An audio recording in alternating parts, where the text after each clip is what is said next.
Il est timide mais réactif et courageux. Madou Diarra, 27 ans, malien d'origine, est ce qu'on peut appeler un héros. Il est témoin oculaire du crash de l'hélicoptère de l'armée sénégalaise survenu mercredi dernier à Missirah. Il retrace le film de l'accident. Sa seule langue d'expression est le mandingue. Son tuteur à Missirah se charge de traduire ses propos. Il était parti à la pêche. Alors qu'il s'apprêtait à attacher sa pirogue, il a aperçu l'hélicoptère qui faisait des rotations, plusieurs d'ailleurs.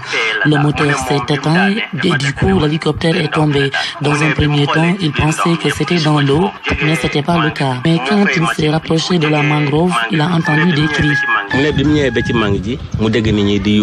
Des cris au secours qui ont davantage aiguisé sa curiosité. Madou a voulu à tout prix aider les victimes, mais seul c'était impossible. Quand il est entré dans la mangrove, selon lui, il est monté sur l'hélicoptère.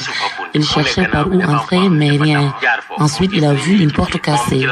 Il a aperçu des personnes assises, 4 d'ailleurs, mais les autres étaient coincés. Seul, il ne pouvait pas faire grand-chose. Alors, il a appelé les populations.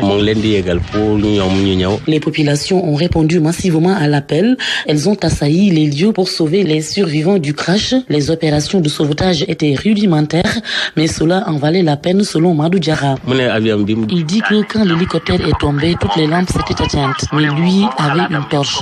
Mais son seul souci était de les sauver. D'après les habitants de Missirah, les passagers de l'hélicoptère ont été tous sortis de l'hélicoptère avant même l'arrivée des services techniques. Cette action des populations est magnifiée à sa juste valeur par le ministre des Forces armées Augustin Tine. Aminata Goudiaby.